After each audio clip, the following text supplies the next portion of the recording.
Welcome to Thy History Geek. My name is Josh. In Jules Verne's novel, Around the World in 80 Days, Phileas Fogg, an adventurer, travels around the globe. But for one person in particular, this novel would be more than just a good story.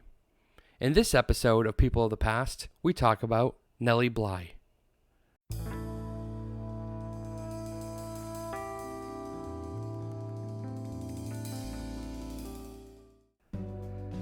Elizabeth Cochrane Seaman, better known by her pen name, Nellie Bly, was an American journalist. In 1888, she suggested to her editor at the New York World that she take a trip around the world to see if Jules Verne's calculations were correct. On November 14, 1889, Nellie boarded the steamship Augusta Victoria, which left the port Hoboken in New Jersey. She brought with her only the dress she was wearing, an overcoat, several changes of underwear, and a travel bag that carried essentials like toiletries. At the same time, unbeknownst to her, a rival newspaper, the Cosmopolitan, sent its own reporter, Elizabeth Bisland, on the same journey, only going in the opposite direction, and their goal was to try to beat Nellie Bly's time. Now, Bly's travels would take her like this: New Jersey to England, England to France, where she would meet in person Jules Verne. From there, she went to Brindisi, the Suez Canal, Colombo, the Straits of Settlements of Penang and Singapore, Hong Kong, and Japan. It was in Hong Kong that Nellie would catch wind that Elizabeth Bisland was on the same journey. And Bly is quoted with saying, "I would not race.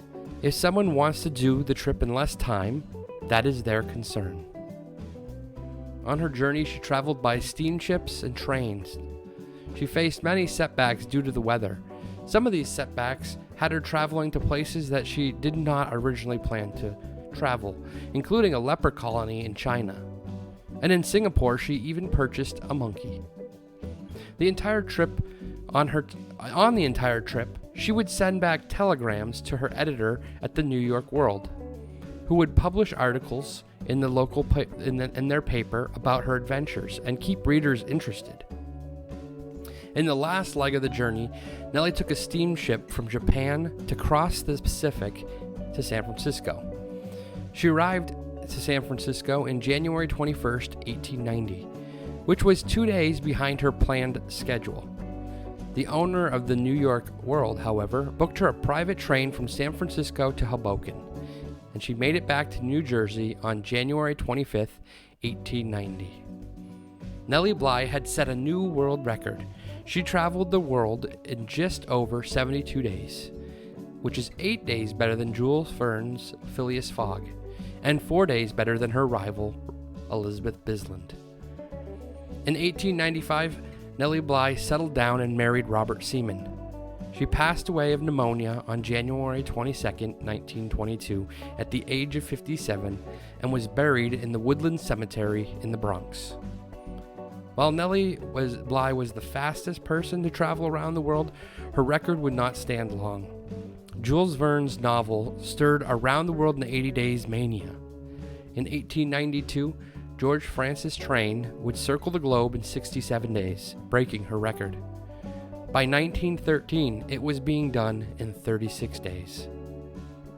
I hope you enjoyed this episode of People of the Past. If you did, it would mean the world to me if you'd throw a like on it. Also, be sure to subscribe to the channel and hit the bell icon so that you don't miss out on any of our future content. With that, I'll leave this episode with a quote from novelist Jules Verne from his book Around the World in 80 Days. "Anything one man can imagine, another man can make real." Thanks for watching.